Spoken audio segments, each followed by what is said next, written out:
여러분 65세 은퇴 후 빚더미에 앉게 된 한 자영업자의 이야기를 통해 노후 파산의 현실을 짚어보려 합니다. 과연 이분에게는 무슨 일이 있었던 걸까요? 그리고 우리는 이 문제를 어떻게 바라봐야 할까요? 함께 알아보시죠. 한평생 가게를 운영하며 자녀들을 키워낸 65세 김 사장님. 은퇴 후 편안한 노후를 꿈꿨지만 현실은 달랐습니다. 가게를 정리하고 받은 퇴직금은 순식간에 빚을 갚는 데 사용되었고 남은 것은 텅 빈 통장과 늘어난 빚뿐이었습니다.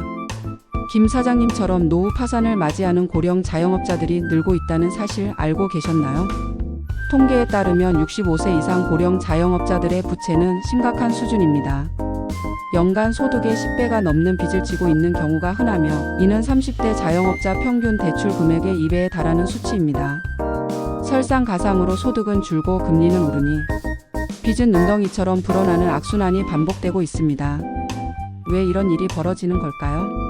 고령 자영업자들은 주로 경쟁이 치열한 도소 매업이나 음식, 숙박업에 종사하는 경우가 많습니다.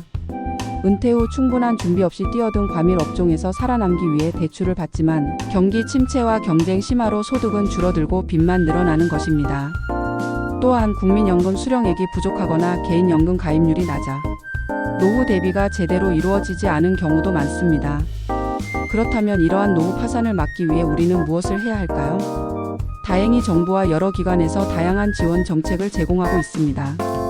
서민금융통합지원센터, 서민금융진흥원, 신용보증기금 등을 통해 경영, 재창업, 취업 컨설팅을 받을 수 있으며 소상공인금융지원 3종, 세트, 새출발기금 등의 정책도 활용할 수 있습니다. 채무조정, 취업 및 재창업 지원 프로그램도 마련되어 있습니다. 하지만 이러한 지원 정책들이 효과를 보기 위해서는 몇 가지 개선점이 필요합니다. 단순한 융자나 대출 보증보다는 생활비 보장, 재취업 연계, 심리 상담까지 포함하는 종합적인 지원이 필요합니다.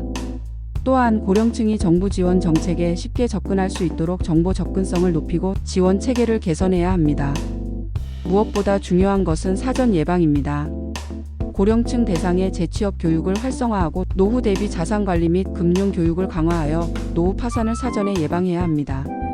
안타깝게도 한국의 노인 빈곤율은 OECD 국가 중 가장 높은 수준입니다. 고령화 사회로 접어들면서 노후 파산 문제는 더욱 심각해질 것으로 예상됩니다. 더 이상 외면할 수 없는 현실입니다.